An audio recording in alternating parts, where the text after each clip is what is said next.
I'm not sure you guys have heard of this yet, but there's this Holy dating shit. app that's currently sitting at number 5 on the App Store. However, this isn't a dating app in the sense that you're meant to find a relationship on it. It's used to vet potential male dates and make sure they don't have a suspicious background. Using a selfie and a photo ID, the T app verifies that you are a woman and grants you access to share, rate. So let me get this right. So the only people that can use this app are women in order to talk crap about the men who they've dated or are dating or whatever.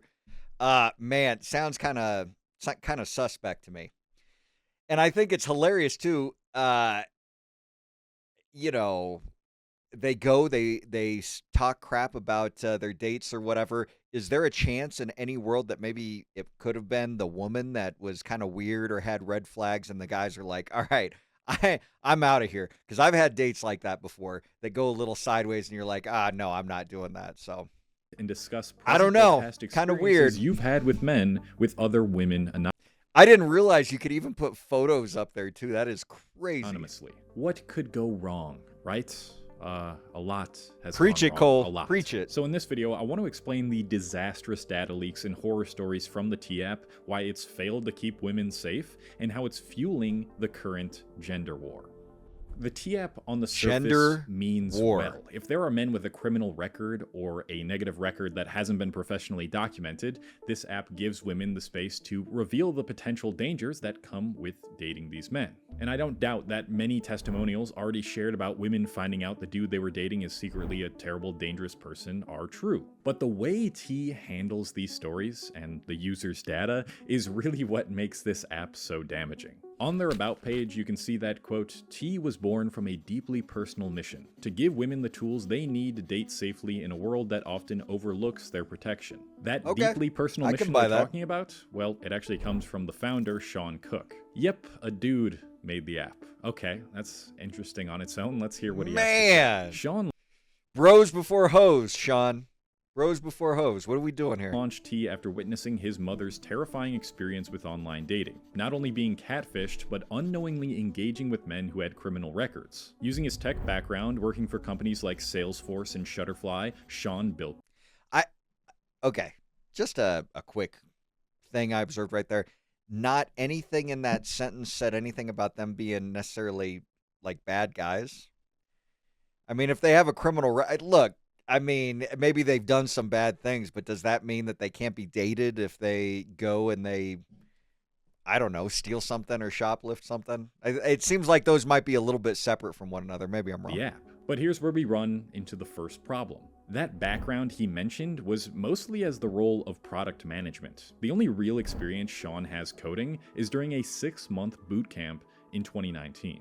And that lack of experience definitely backfired. But first, let's talk about an app and product that is designed well, which is the sponsor of today's video, Plod. Do you prefer to speak your thoughts out loud rather than write them down? I know a lot of people find Hell no, I like to put them on articulate apps. their points better through speaking. The problem is when you do that, the best you can do is just take a voice recording of the conversation. So what do you think while we're watching this?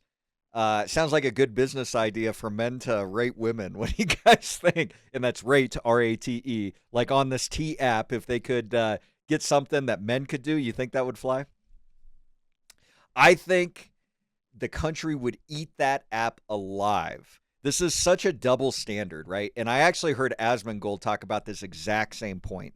And that is that it's funny how it's acceptable for women to have this app and they can say that it's for women's empowerment and women's safety. And the funny thing is, I don't necessarily disagree with that. You know, it's good to have that information. But at the same time, we all know or have met a woman in our lives that goes and talks massive shit about a relationship where you found out later that she was the problem all along. She was the one causing all the issues. It's like I said with the domestic violence stuff earlier in this episode, right? And so the fact that she can then get on and try to punish a guy because maybe he's trying to make the healthy choice and get out of the relationship, it just seems, and that doesn't really of help course, when they're you're going to have trying problems. Summarize your ideas in a clean, coherent way. Using this little device the size of a credit card and strapping it to the back of your phone, All you got to do is press the record button, and when you're done, you can transcribe the conversation in 112 different languages, summarize the talking points, and even create to-do lists and mind maps. For example, I replicated a conversation negotiating YouTube thumbnails with someone over the phone.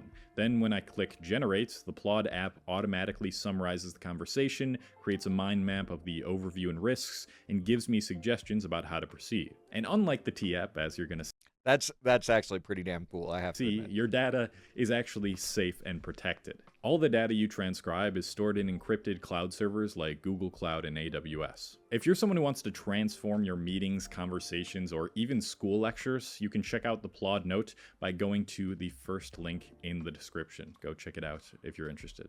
On the evening of July 24th, 2025, a user on the anonymous message board 4chan revealed that the T-App uploads all its user verification submissions to a public Firebase storage bucket with the prefix attachments. If you're currently employed, I'll explain what that means in simpler terms. Basically, so long as you find the URL that stores all the pictures, you could gain access to it and scrape all the data specifically for that attachment prefix, with no encryption or authentication required. What the hell is this guy doing? Spinning this as a hack, but a hack actually requires someone to get through an encryption software. This was simply just a matter of finding a database and a URL. The original poster also wrote a Python script to download all the images in the database with ease, and other users began sharing images of the women on the app on the forums. Eventually, These are women calling you an incel loser. That's hilarious. Reported that roughly 72,000 images consisting of selfies and driver's licenses were leaked to the public. The irony here is that T states its one fundamental belief is that women should never have to compromise their safety while dating.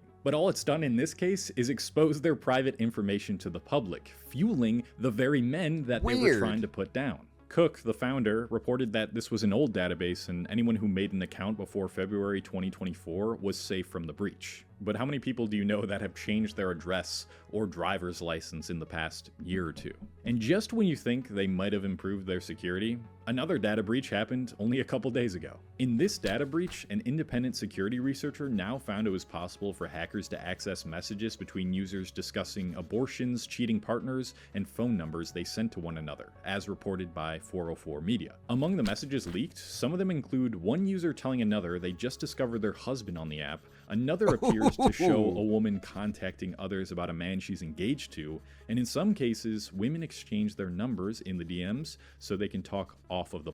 God, so this is like a very active app. That is absolutely wild.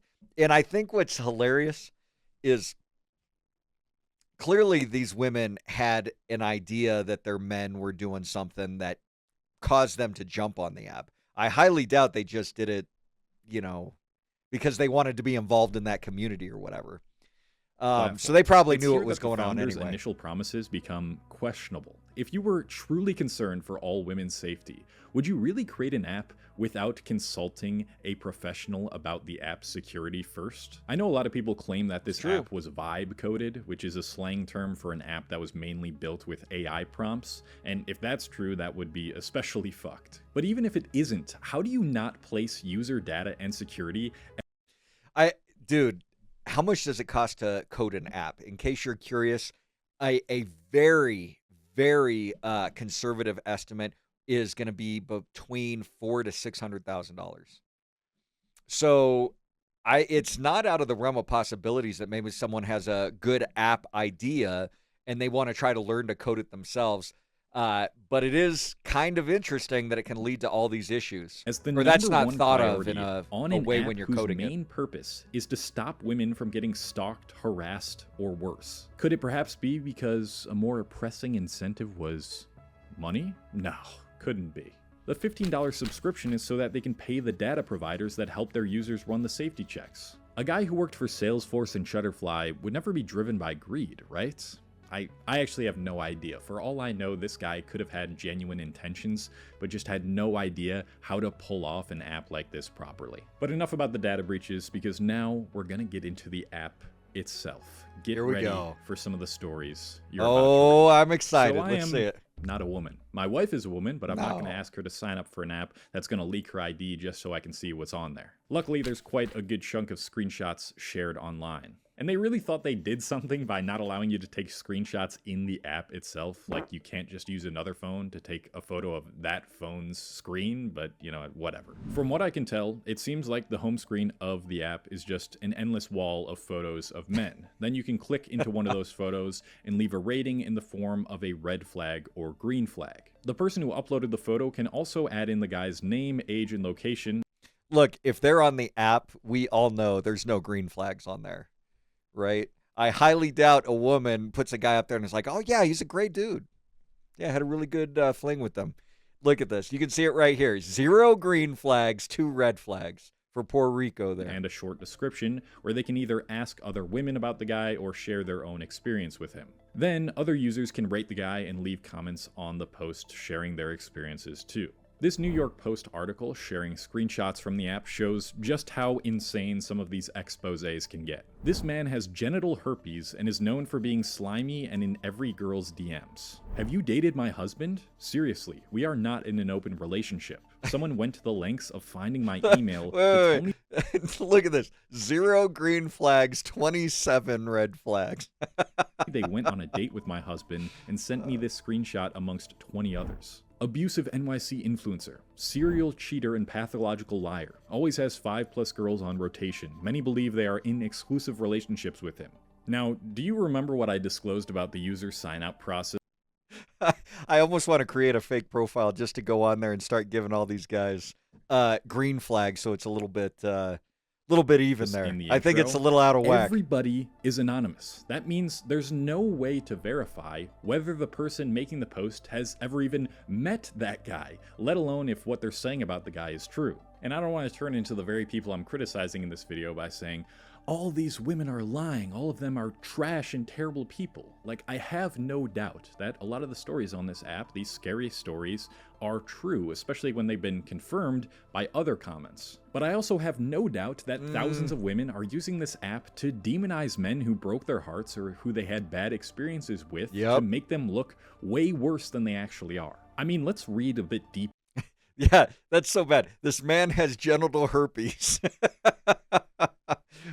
Okay. Into these descriptions. A new NYC loser, desperate and disgusting, looking for clout. Narcissistic rich boy, not an eater, like hates to do it and is really bad at it. Has a super small and dirty.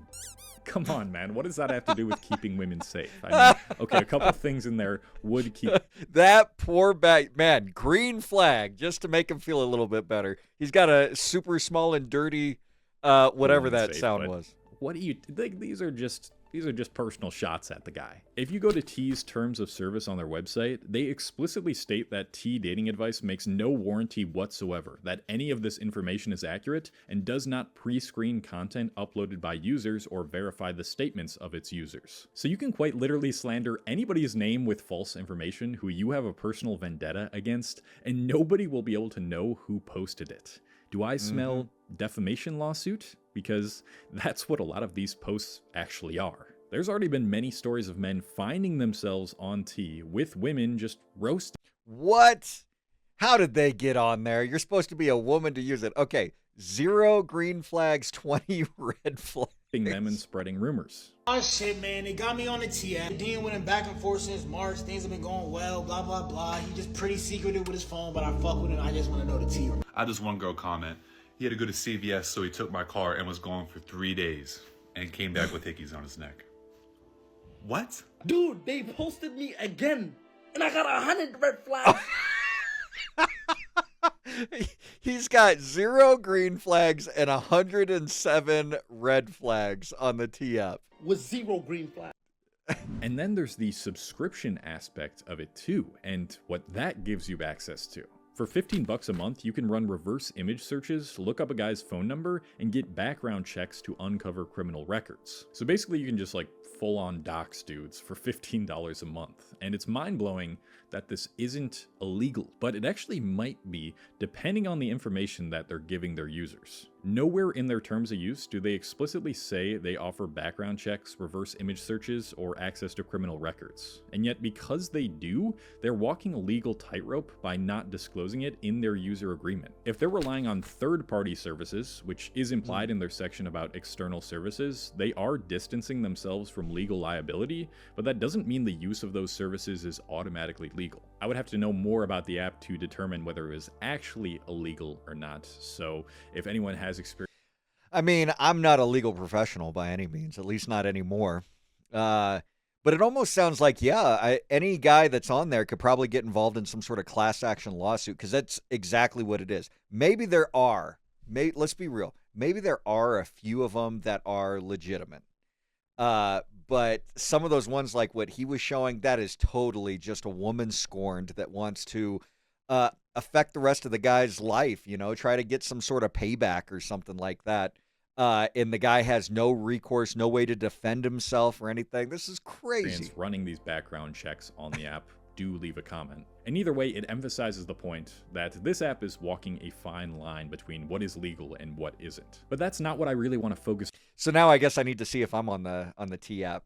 Boy, that could be a bad thing. I'll get in on that lawsuit as well. Regarding what will come out of this app when it inevitably gets removed from the App Store. What I want to talk about now is how this app is doing way more harm than good when it comes to the dating crisis and current gender war. When dudes see other dudes getting outed to the public without proof or their consent, even men with good intentions who are kind, caring, and safe are now going to be even more terrified of approaching women. Because with every interaction that doesn't go perfectly, they become paranoid, thinking, what if I end up as the next T-app horror story? The most logical...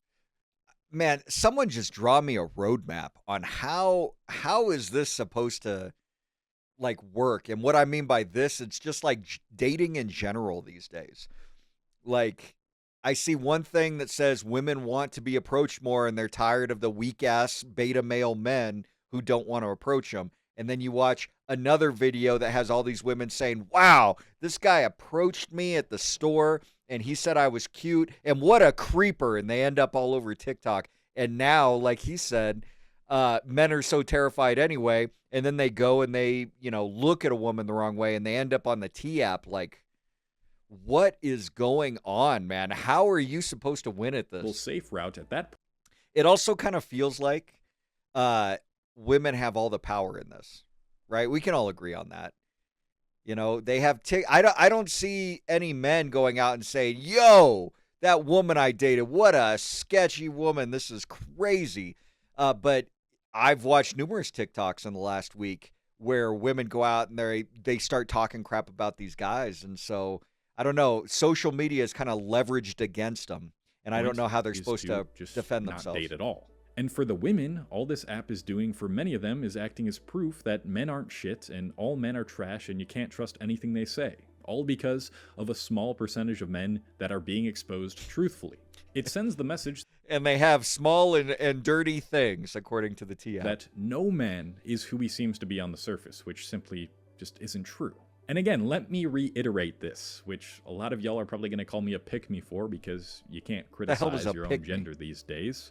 But I understand why a lot of women are scared of men. Dudes be scary sometimes. When I was a teenager and I had negative riz, I was probably scaring the hoes with my zero game. On a more serious note, it is some men that commit most of the... Jesus Christ. Am I geriatric over here? I don't even understand what the hell he's saying.